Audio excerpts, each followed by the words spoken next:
अध्यक्ष महोदय,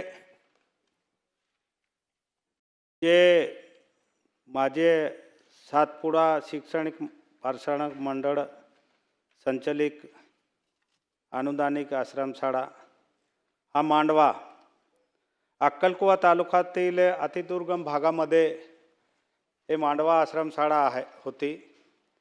पण ते शाळा तिथून हलवून जे अतिदुर्गम भागामध्ये ज्या मुलांना विद्यार्थ्यांना तिथे शिक्षण देण्यासाठी अतिदुर्गम भागामध्ये त्याची मान्यता दिली आहे, परंतु ते शाळा तिथून हलवून अक्कलकुवा इथे देवमोगरा पुनर्वसन इथे ते शाळा सुरू केली आहे.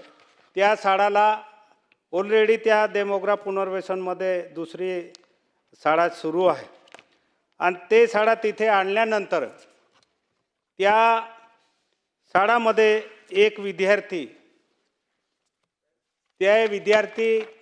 त्या शाळामध्ये रस्त्याला लागून शाळा असल्या कारणाने एक विद्यार्थीचा ॲक्सिडेंट होऊन तो विद्यार्थी मृत्युमुखी झाला. अध्यक्ष महोदय, या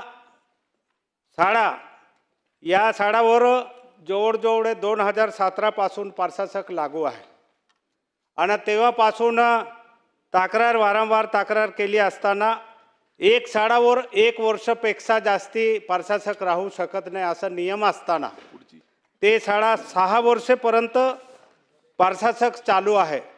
मान्य मंत्री महोदयकडे मी एक तक्रार दिली असताना तिथे सुनावणी झाली, तेव्हा आमचा जो पर्यटन अधिकारी आहे त्याने सांगितले की आम्ही रद्द करण्याचा प्रस्ताव दिला आहे. पाडवी साहेब, प्रश्न घ्या, पॉइंटेड प्रश्न विचारा.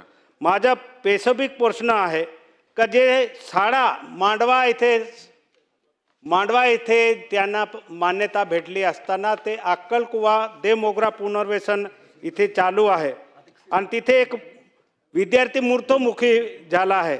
तर माझ्या मंत्री महोदयांना स्पेसिफिक प्रश्न आहे तर ते शाळा मांडवा इथे चालू करणार का, किंवा 6 वर्षापेक्षा जास्ती प्रशासक राहिला आहे ताबडतोब ते शाळा रद्द करणार आहे का, माझा स्पेसिफिक प्रश्न आहे. अध्यक्ष महोदय, तिथे मंत्री महोदयाने उत्तर दिलं का शासकीय प्रशासक लागू नाही.